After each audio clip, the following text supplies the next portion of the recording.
All right. Hello, hello, everybody. Good evening. We are here, as we always are on a Monday evening. Kind of lost my train of thought so early in the conversation. Oh no, it's all good. It's all good. I am Carmel Jean Francois. I will be your host for this evening as we discuss how can mindset affect your health. And I just want to introduce ourselves. In case you don't already know, we are Black Coffee, Honey, and Grits. We are real women having real conversation. And who are we? We are the Black Coffee ladies. We are the Black Coffee. Our lips drip with honey, and sometimes we got some grit, but we always have sass, class, and all that ass.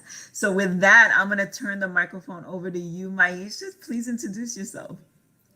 Hello, everyone. My name is Maisha, and I'm the Central Energy Alchemist. Happy to be here as part of Black Coffee, Honey, and Grits. Dr. Jamesia. Hey y'all, I'm Dr. Jamesia, the nurse practitioner extraordinaire. I'm also your intermittent fasting and mindset coach, YouTube influencer, speaker, author, all the things. And I'm happy to be here with Black Coffee, Honey, and Grits. Hey y'all.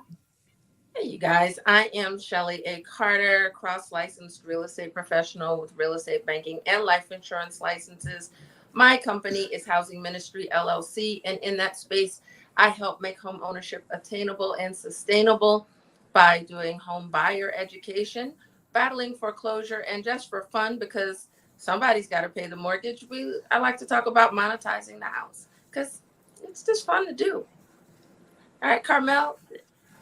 Thank you for that. Thank you, ladies. And I am Carmel Jean Francois. I am your health, wellness, fitness, and nutrition coach, guiding people on a journey to a whole food, plant based, vegan, and fit lifestyle in order to combat food and sugar addiction and the chronic conditions that come along with that. So, with that said, this evening we're talking about how our mindset can actually keep us from our health.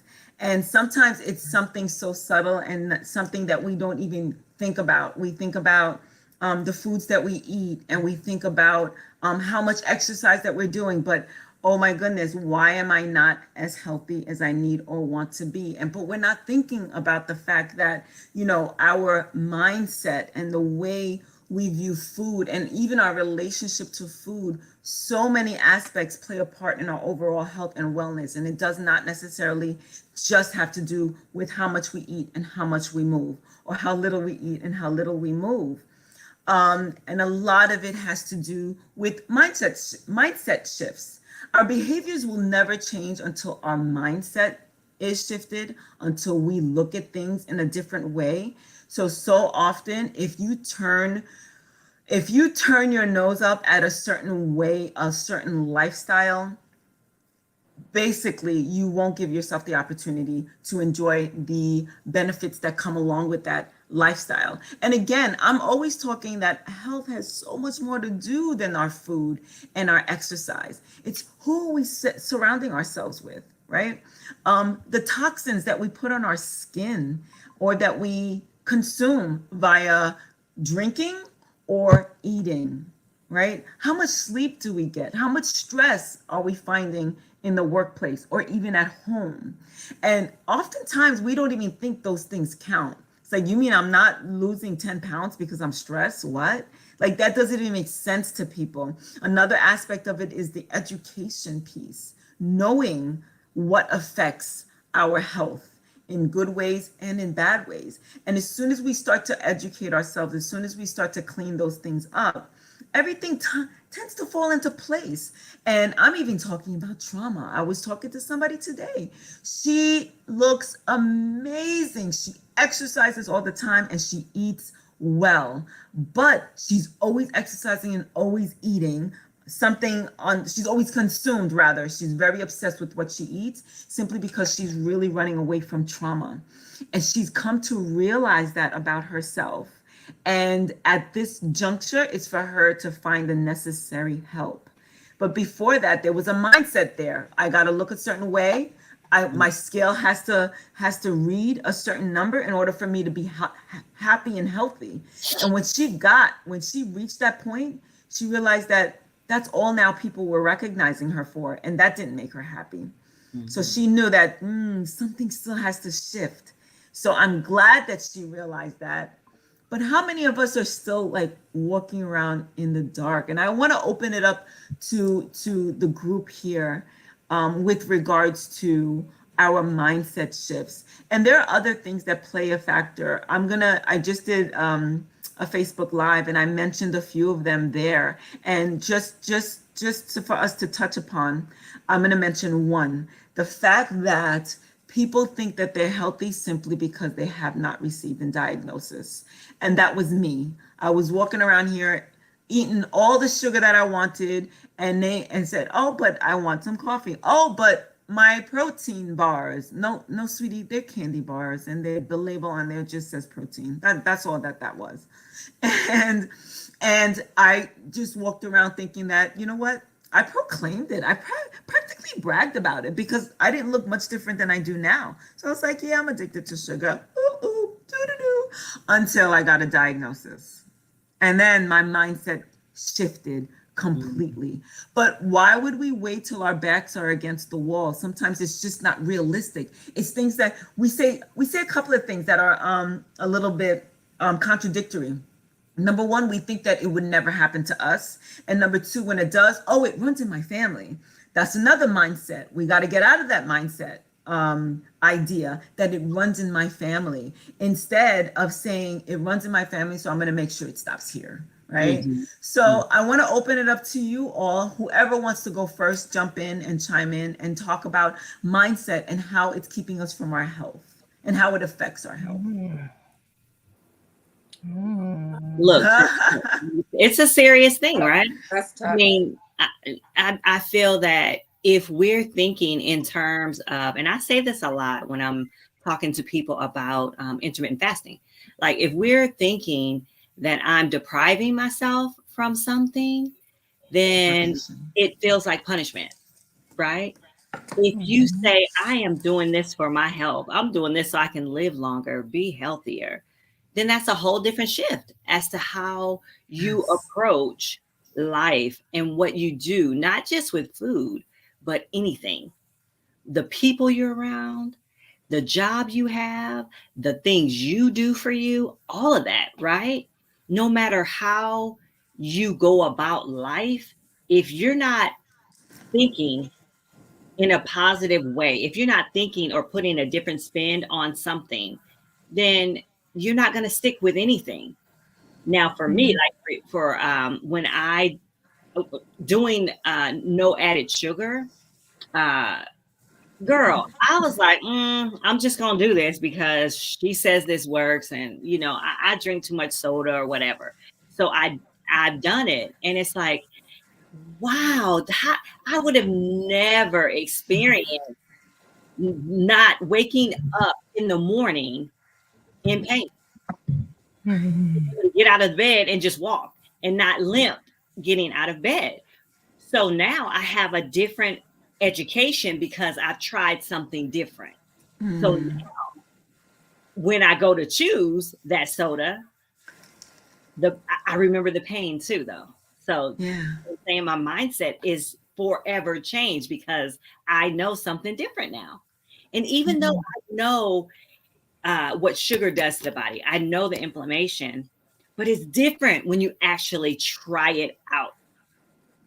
And that's a big reason why the mindset is such a huge factor in it, right? Because a lot of us kind of know like too much sugar is not good, but until we experience it and we feel that pain, and then how about all the low grade pain that we are feeling day in and day out? And once we feel alleviated from it, and it's kind of like, I can feel this good. I can feel this good. Yeah. So I like what you said, Dr. Jamesia, especially that deprivation piece, where, you know, we feel like we're being punished. Like, I'm not going to punish myself. I like what I like. So I'm not going to deprive myself of what I like.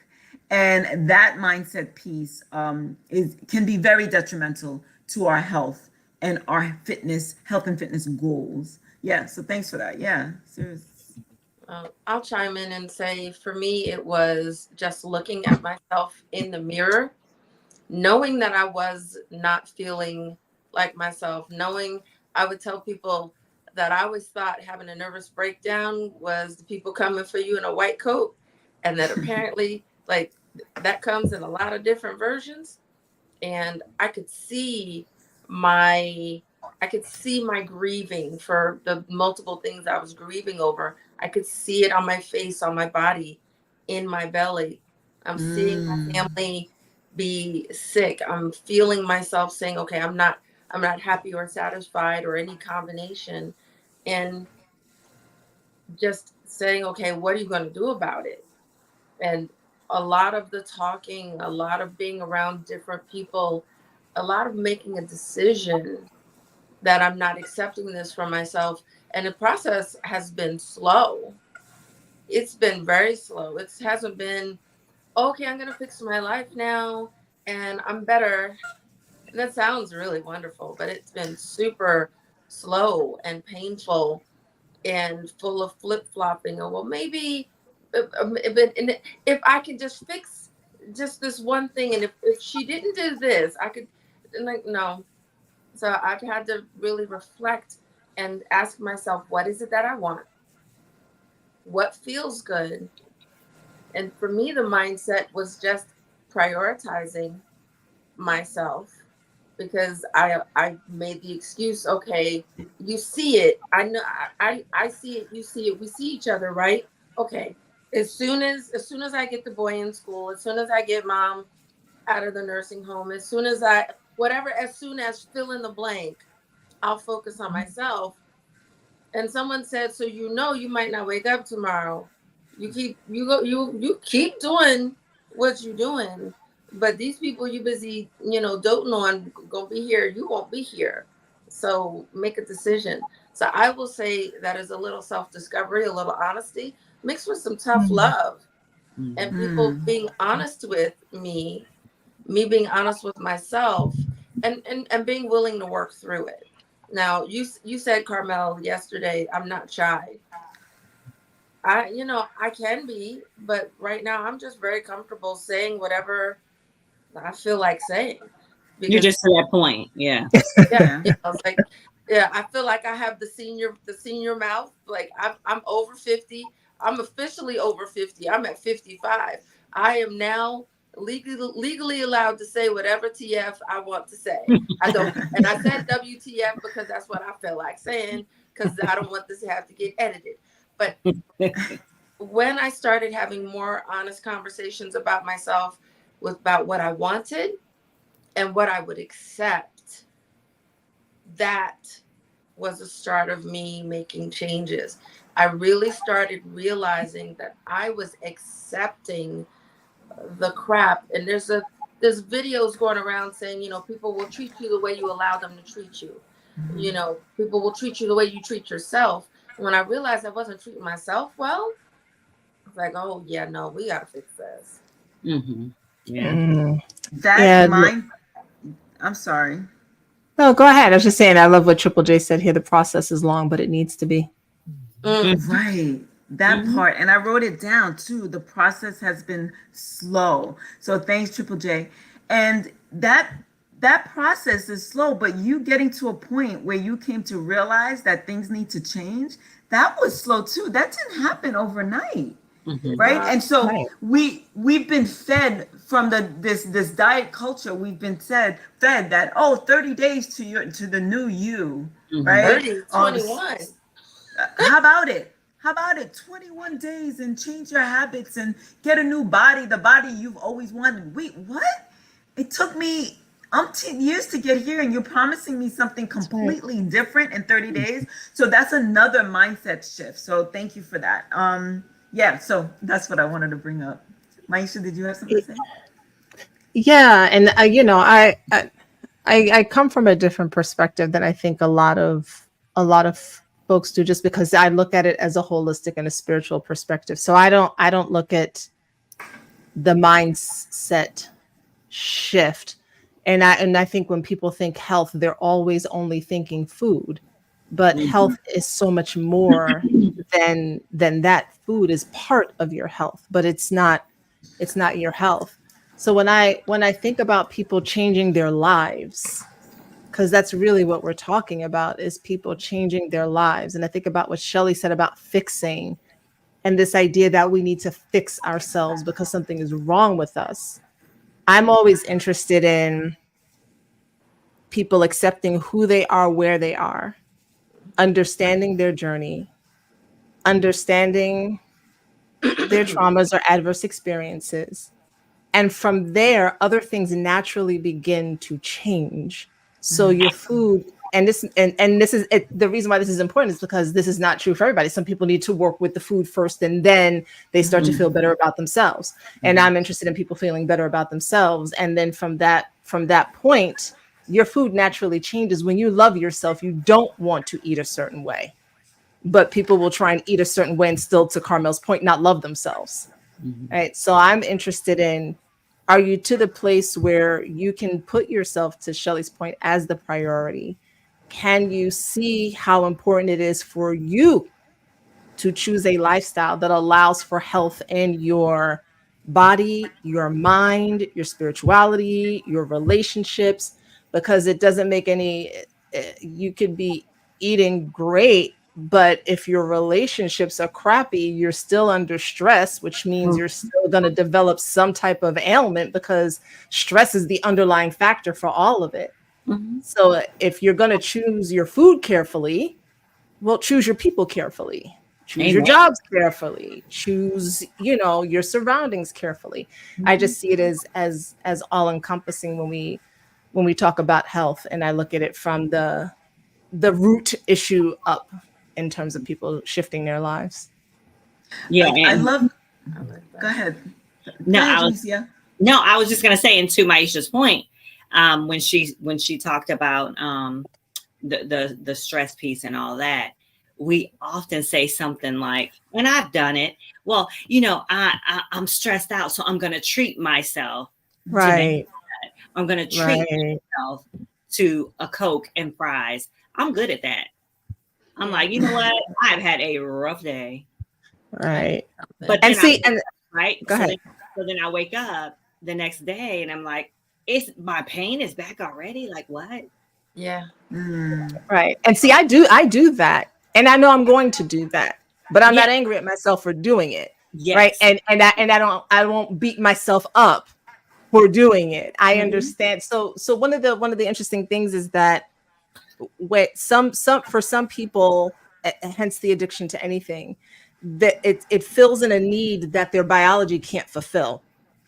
So if I have endured certain things and my body has now learned to respond, the neurotransmitters, the chemicals have learned to respond, I'm looking for that food, not so much necessarily because I'm addicted to it, while that may be part of it, but it's also because my body isn't able to regulate itself. So I need that food to help me regulate whatever is going on inside of me. I'm aware of that with certain things with myself. And I'm aware in that moment, I don't have any regulation tools. Now, the goal then is for me to figure out, how can I regulate myself better? So when I'm stressed, I don't reach for that thing, but I'm not gonna not reach for it if I feel like I need to stabilize. And I'm not going to beat myself up for reaching for it either and be like, God, I can't believe I did that again. That just makes it worse. I'm going to go, well, you did that again. Let's look at how you can handle it better next time. Yeah. That's And a you certain have the level. knowledge. Right, a certain level, right? She has That's the a certain knowledge. level of knowledge and emotional Regulate intelligence that the majority of people don't have out there, Maisha. So God bless you, hail and everything. And girl, not Seriously, everybody though. talks like that. Seriously. But No, because it happens here with my kids, and we talk about it, but yeah, for sure. And I'm like, really though? Like, really, y'all? And they're like, listen, I need this right now. And I'm like, okay, but I just want you to really think about it. Yeah, and you know what? It goes. We talk to ourselves in so many different ways, and we have to learn to listen to what a trigger is, what a response is. And I really don't think we can ignore the mental part, whether it's obvious to us or it's something subliminal. I used to break out in hives every time I was around someone at the end of our relationship, and I didn't even notice it. He noticed it he said you're itching, you're scratching every time I'm around. And I started taking note, and I'm like, oh shoot, I'm at peace in your absence, and your very presence literally gives me a physical response. And it's the listening. It's the universe is always talking to us. Are we listening? That pain, I drank a Coke. I didn't drink a Coke. I know that if I eat ice cream, I know my face is gonna break out. So, we have to listen to ourselves in so many different ways. We listen to our cars, but we don't listen to our bodies. We don't listen to our heart. Yep. That. And there's so many ways, and I've made the analogy before that like if you so I like boys with accents, and sometimes they don't speak English. So when we're together, I have to understand, like making sure that, all right, is this what we're doing?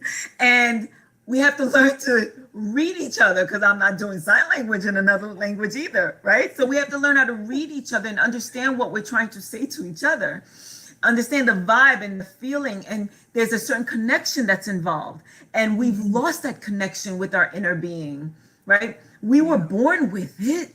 When something hurt, we cried, and we cried until we had language. And then what did mom say? Stop crying and use your words. Or then stop crying altogether. There's nothing to cry about. So we've lost a connection with what our inner being is. We've suppressed it.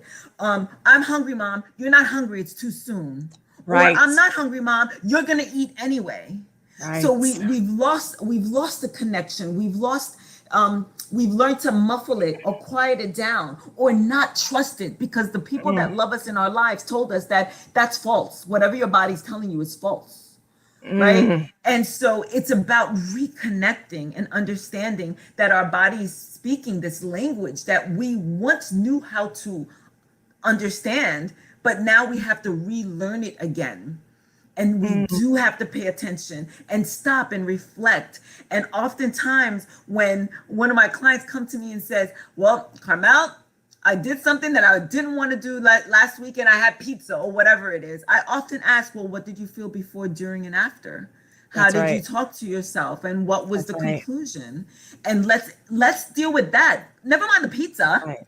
Let's talk about what was going through your heart, mind, and soul before, during, and after. And I think that's a huge part of that connection that we've lost. All of everything that you said, like everything that you said is just... And it took me, because it took me back to when I was younger, and I was like, I would say it was probably the height of my body dysmorphia, because I was like between 18 and 21, and I was definitely controlling my food in an effort to control everything else, right? And so it wasn't all it. And here's the thing: working out and eating right, you can get away with it for so long when you're trying to hide, because everybody applauds you. They think, oh my God, this is so wonderful. Your body looks so great. No one stopped and was like, Maisha, you really just gonna eat like that asparagus and that little piece of turkey breast? You are already 150 pounds.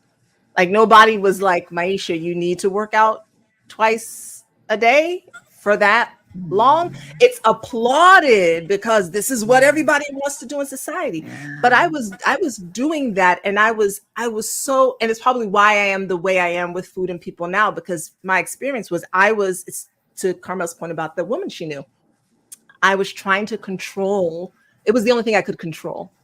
So I'm going to control my food, and I'm going to control it to the point where it is just detrimental to my mental health, because it wasn't because I loved myself so much that I was working out. It was because I felt so inadequate. I felt so weak. I felt so foolish, and I didn't want to pay attention to any of that. So whereas there are people who will overeat to hide those feelings, and then we look at them and go, I can clearly see that you've got a problem. There's also a problem with people who have to control their food and have to work out so much because they can also too be dealing with the same issues that the person who's eating all of the Oreos can. It just doesn't look like it because it looks healthy. Yeah, And that was me. 100%. And mindset too. So yeah, Yeah, that's all that was me. Yes. You know? And it was what Carmel said, is getting back into your body was what did it for me. And acknowledging the feelings that I was trying to run away from. Same thing with people who are eating too much or eating unhealthy. They're generally feelings that someone is trying to run away from. And the food gives the comfort so they don't have to feel what's happening in their body. It's not always about changing. I just made this analogy to today, because people talk about mindset, but they leave out the body. So if you had an experience where you were younger and you went to speak in front of your class and something happened and you felt humiliated, and that feeling got stuck in you, and you get older and you want to be a public speaker and you're doing all this mindset work and you're saying all your affirmations and you get in front of a crowd, but you have the hugest anxiety attack. You don't understand why, because you've done the mindset work. It's because the feelings are still trapped in your body. It's just now coming out a different way. So now you've got an anxiety attack, or you're dealing with depression because you didn't deal with the stuff. It's still stuck there. And I think a lot of times, especially when it comes to health and other things, we are dressing the house nicely, but we're actually not dealing with fixing the foundation. And so the food addiction will leave the food and it'll go to something else, right? It's like an itch that still needs to be scratched. So now I'm eating healthy, but I'm binging on social media. I'm eating healthy, but my relationships look different. The issue wasn't solved. It's just moved to something else. Yes. And furthermore, the justifications that we give for it, oh no, I'm okay, like it everything is just justified. And on top of that, we give these justifications, like you said, Maisha, everybody's applauding you for what you look like or what you've been able to do, and further along, reinforcing that behavior. So that could be even another sort of dopamine hit. And it's kind of like, okay, I must be doing the right thing. Because I can fit into a size small in a Gap. I'm 5'11". I have no business fitting into a small from the Gap. You know how small I have to be for that? And there are people who are like, oh my God, that would be amazing. It wasn't healthy. Right. But yeah, there was definitely that. I can wear that. No, yeah. Gotta let that go. Yeah. There's so much in all of the conversation, though, and I'm glad that we're having it, because whether someone says you're too big or someone says you're too small, or first of all, this conversation just keeps coming up. Stop listening to all the other voices, first of all, and find out what healthy is for you. That's it. And just be it. And I think I've told you guys before, but I'll say it here. My spouse is slim and I'm not. We go to the doctor, we do all the tests, we're getting our checkup as a couple. And he comes back pre-diabetic and I come back fit as a fiddle. And now the thing that is harmful is when we're talking, because it's not what you say, it's how you say it, and the truth hurts, and all those nice words. But the doctor, because I sit down and say, so the skinny one is not healthy, and the bigger one isn't. He goes, yeah, well, obesity is not a factor for deciding this, and it's just so like, oh, God, that just like, damn, that. We're hearing these harsh voices, and I'm gonna say I had to remember not to take it personally.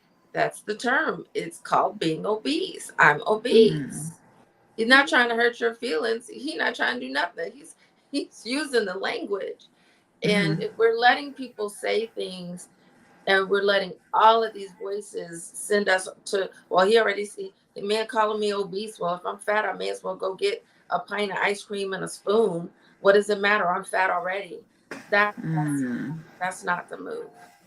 It's not, and we don't have to make those words ugly words like skinny, obese. There's this idea, like this body size is a correlation, not necessarily a causation, and people need to understand the difference and understand what healthy actually is, and that it looks different for different people. So there are people who are always going to be large. They're never gonna be small, and it's not because they overeat. It's just that's how their bodies are, right? Yeah. And that's okay. Like we have this idea that there's one standard, and don't get me started on how that's really European standard, and don't get me started how we actually use white men to determine what is normal in the medical community. They do not look at Black women's bodies. They do not look at Black people. The standard patient is a white male who is in his 40s, right? So these words don't have to be ugly words, but the question then becomes, right, what does your health look like? What is your blood pressure? What is your cholesterol? What, all of those are the factors that people need to be looking at. And do you feel good? Do your joints hurt? Right? Do you feel good in your body? Because I've seen some hefty people who love their bodies and feel amazing.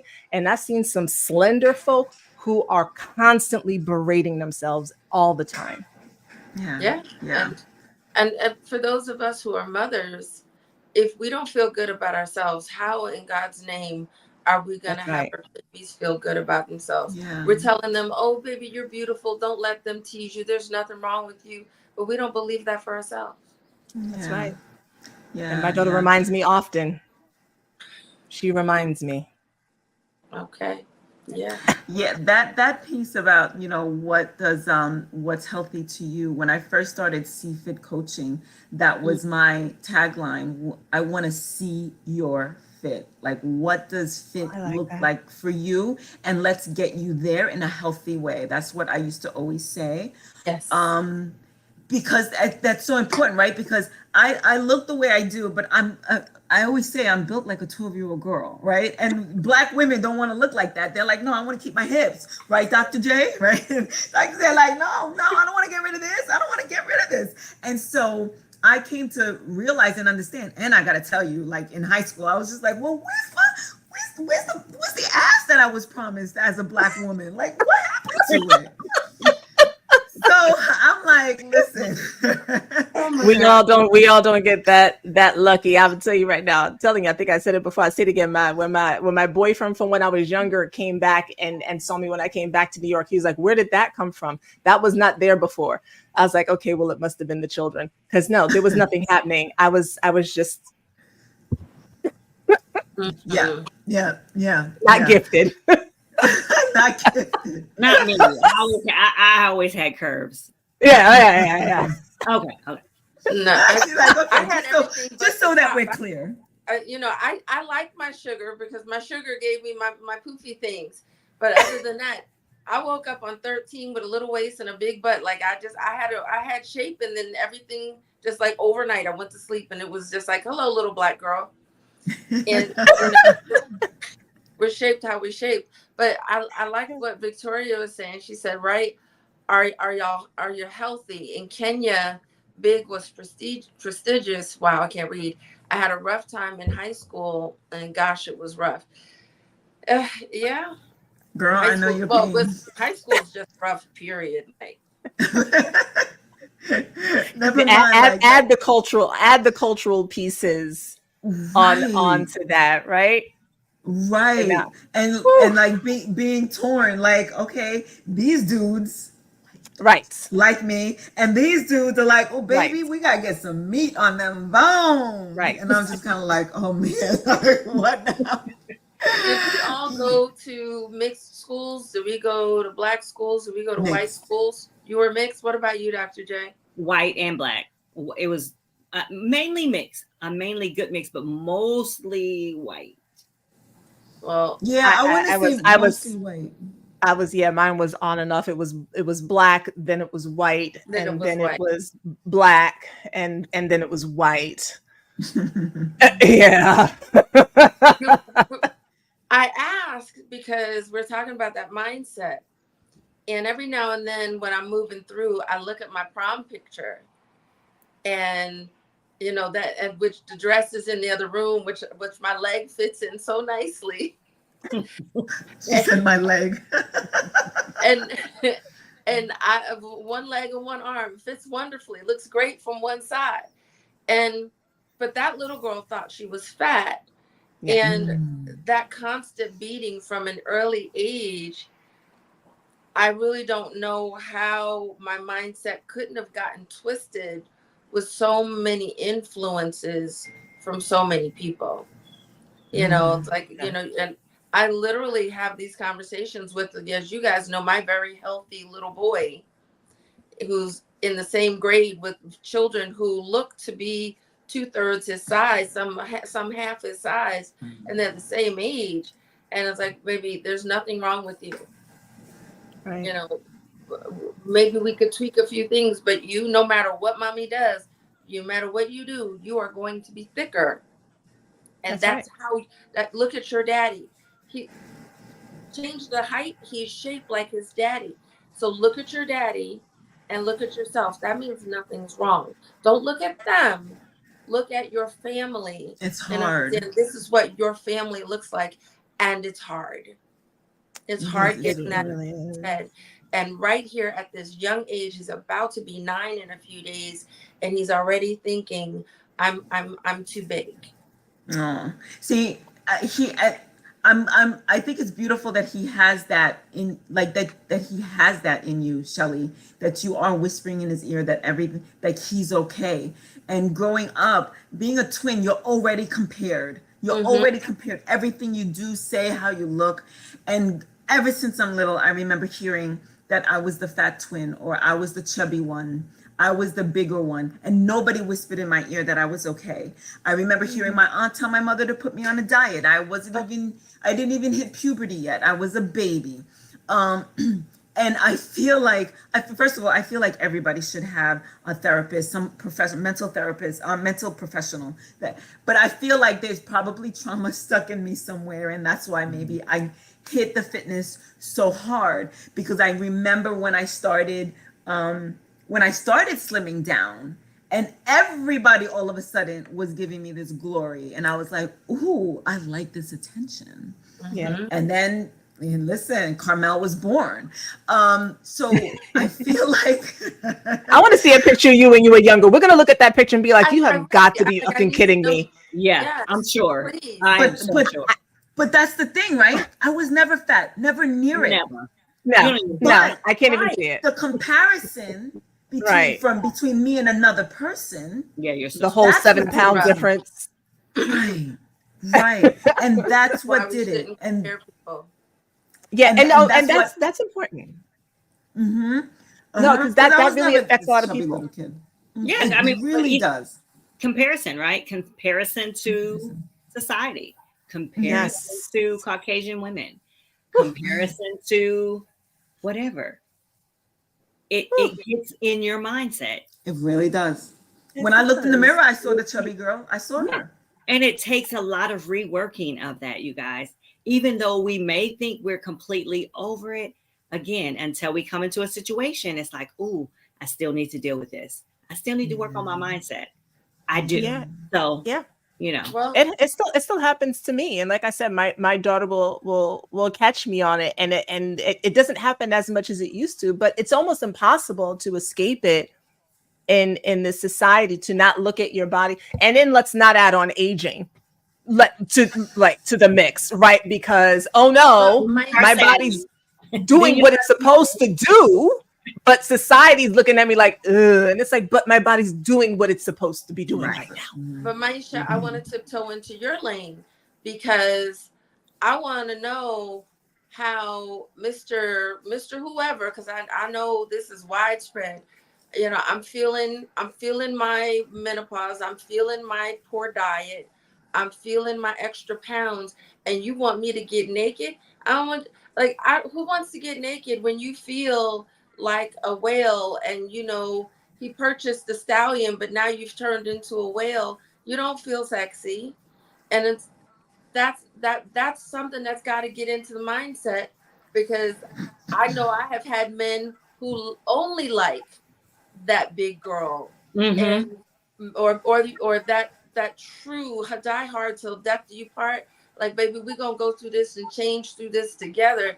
But he don't care if you are 100 pounds lighter or 100 pounds heavier. Don't touch my woman, that's mine. And sometimes we got someone who will go to Pound Town for us, but we're so busy in our own head and our own mindset that we don't even engage in a healthy relationship because we're in our own head. And I say Yep. all of that because Carmel said we need, some of us, just therapy is good. And we do. We need the therapists. We need the voices.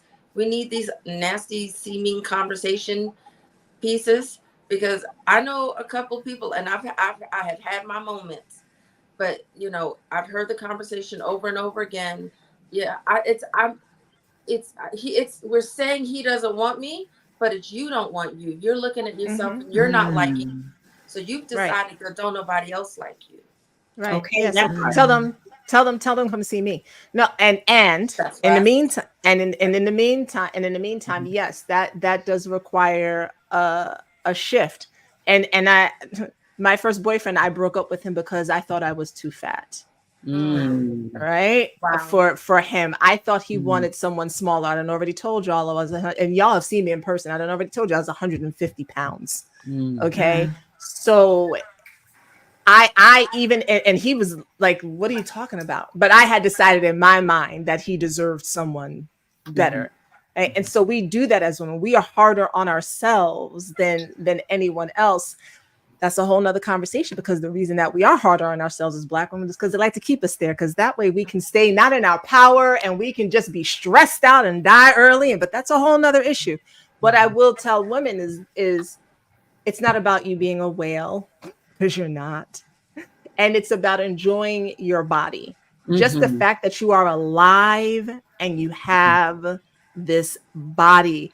I'm telling you, the man who's been with you for years and he's still loving you for years is still gonna rub up all on them stretch marks and the skin that is changing, because he still sees you anyway as the woman that he first met. So he's not going anywhere. Let him love on you. Let him love on you. And as we wrap up, I wanted to give this last one of this piece as well. Our bodies, the way we look, the way we do, based on based on what we've eaten, based on our journeys, based on how many children we had, and whether or not we do have stress marks, put the weight on, took the weight off. We look the way we do simply because our body literally loves us. And our bodies internally, the way we are shaped, the way we are built, is because our body wants to see us well. So every pocket of fat is our body saying, I'm trying to protect you from all the ailments and toxins outside our environment here. So it's for us to say, ooh, rolls and whatever, and anything that I love you too. And I know you no longer serve me, and release it. So it's a good thing for us to practice, to just know and understand that we look the way we do because internally our bodies are protecting us and they love us and they want to see us well. I love that you said that, Carmel, about I love you and I release you. That is really key. It's there's this way in which we've been taught to hate something and want to get rid of it, versus to love it so that it is let go. And it's actually easier and goes so much smoother when we're working out and saying, I love you, I'm going to release you, versus I hate my body, let me get these pounds off. It doesn't work that well that way. It feels so different. It just it feels so different. Yeah. It's mindset. It's mindset for sure. It's mindset. And so many, like the way I opened it up, we don't think about, for the most part, generally, Victoria says that's so good to view our bodies that way, Carmela. It's Carmel. And any other way is to dishonor. It was probably the type, like the phone. Spell check. Yes, spell check. Any other way is to dishonor the vessel that allows to experience life in all of its glory. Gosh, that was good. Yes, it Yes, is. Victoria, that was good too. Thank you for that. Woo. This was such a good conversation. It This was. is such a good conversation. Yes. Mindset has Yes. everything to do with the way we feel, with the way we look, with the way we view our health. So consider that next time you pick up anything to eat, to drink, when you pick the people that you choose to be around, right? When you pick the environments and the work environment, you get a choice in all of those. Does Yep. it serve me or does it not serve me? And then You're make right. your decision accordingly. Yeah, she said Ladies. spell check. She said, I'm so sorry. Oh, you're good. That autocorrect is does its own thing. But Yeah. I like it. We get to be in charge. So I love the conversation. We get to be in charge. Yeah, so let's just sign out and let the people remind the folks who we are. And we are Black Coffee, Honey, and Grits. Ladies, we are the coffee. And our lips drip with honey, and sometimes we got some grit, but we have sass, class, and all that ass. And we're here trying to bring meaningful conversations and tips and tricks that hopefully you can listen to and adhere to and apply in your lives. And we just try to bring a little bit positivity, but in a very, very realistic fashion. So I am Carmel. I'm gonna just sign out by saying I'm Carmel Jean-Francois, whole food, plant-based, fitness and vegan coach. Maisha.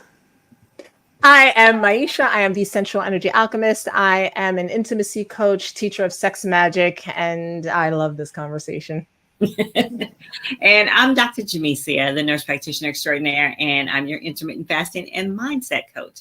And I love this conversation too. And you guys, check us out November 10th. We will be having a workshop. We want you to be there in New Jersey, and we'll go on our website, get your ticket. Shelly?